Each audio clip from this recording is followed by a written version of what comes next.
Excuse me, আমি আপনার গত অনুষ্ঠানও দেখেছি, আজকেও দেখলাম। আজ আপনি অনেক ভালো গেয়েছেন। Thanks a lot.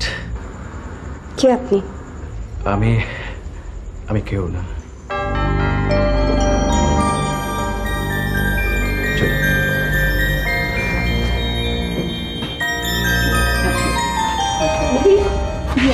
মেকআপ রুমে যে লোকটা আসলো, লোকটা কোথায় গেল? কোন লোকটা? ওই যে লোকটা। ওহো, চলো একটু সাইড দেন।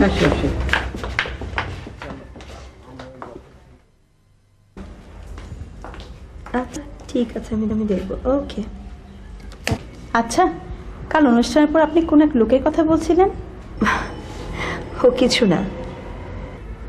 আপনি কোন এক ভক্ত আপনি সমস্ত পুরোনো ক্যাসেট প্যাক করে পাঠিয়েছে আমাকে? হ্যাঁ, সাথে একটা চিরকুটও। দেখি।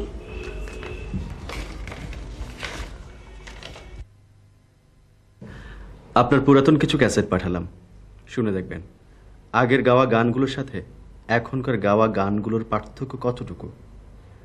এমন উদ্ধত প্রকাশের জন্য দুঃখিত, হাসান। আচ্ছা, কালকে সেই লোকটি নয়তো?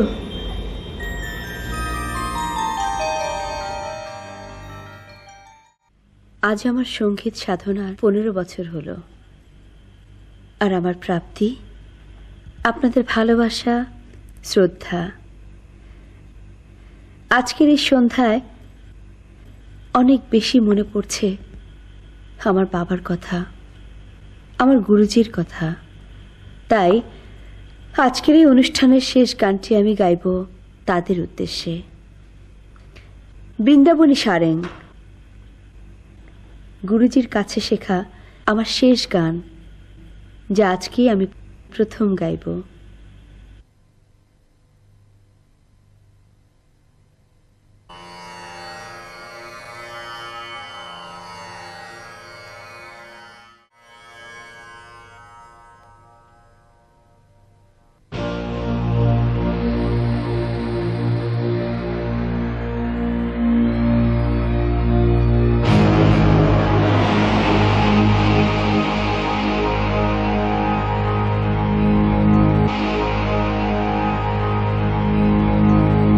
দাঁড়ান।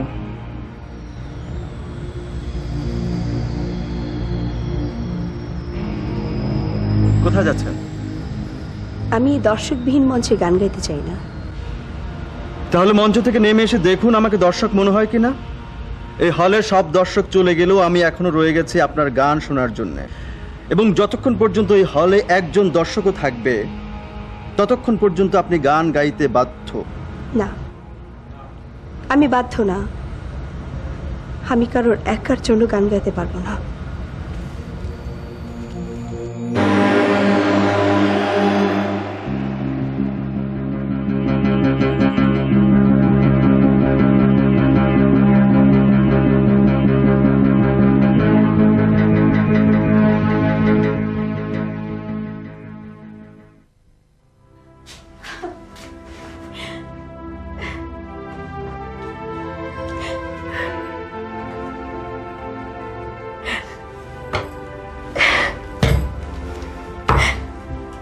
চলুন, বাড়ি যাবেন। একটা লোক গানটা শুনতে চাইল না বিদি, তাহলে আমি এতদিন কি গান গাইলাম? কি গান গাইলাম? একজন অন্তত ছিল।